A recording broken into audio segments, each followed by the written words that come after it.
Assalamu alaikum wa rahmatullahi wa barakatuh. Bismillahir Rahmanir Rahim. Everyone knows that the Prophet ﷺ came from the Banu Hashim clan of the Quraysh tribe. But do you know from which tribe the first Caliph Abu Bakr came from?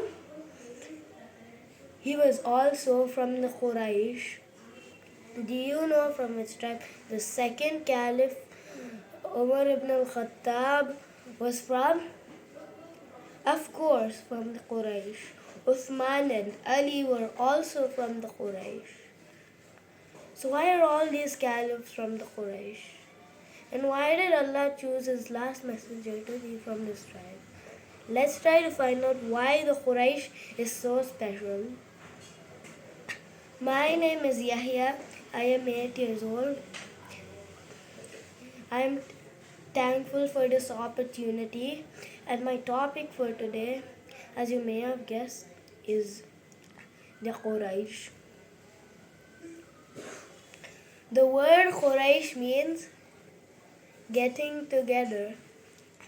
The great-grandfather of Abdul Muttalib, Qusay bin Kilab, gathered his kinsmen under the banner of the Quraysh, and they were the caretakers of the Kaaba and the pilgrims. Because of this, the other tribes were grateful to them because of their kindness during pre-Islamic Hajj, and nobody would attack their caravans, and also they were excused from the transit taxes. After the incident of the elephant army, the Quraysh were convinced that they were under the special protection of Allah subhanahu wa ta'ala, and so traveled fearlessly in the land with their trade caravans beyond Arabia. Because of their international trading, the Quraysh learned different culture, religion, and languages, and no other tribe had more literate people than the Quraysh. Therefore, because of their connection to the house of Allah, the Quraysh became the richest and most powerful tribe in Arabia. Not only the men, but also the Qurayshi women were good at trading. Khadija radhiyallahu anha was a wealthy businesswoman. The Prophet ﷺ himself and other Qurayshi Sahabas were also traders. Smart businessmen, and also smart when it came to war. Khalid bin Walid, the sword of Allah, was one of the greatest generals of all time.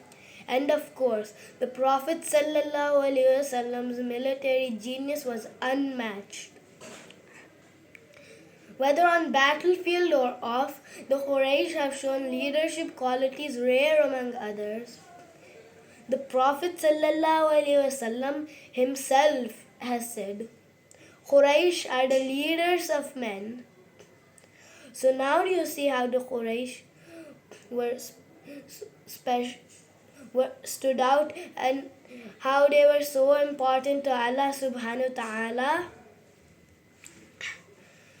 They were good at business, cultured, knowledgeable, and could easily take the lead.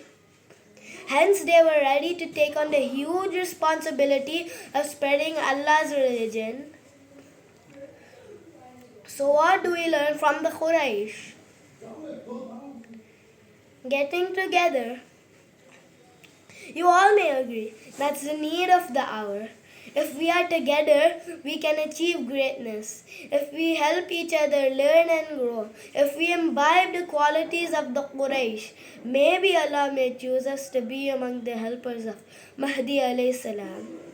You never know. Jazakallahu khairan for your time. Assalamu alaikum wa rahmatullahi wa barakatuhu.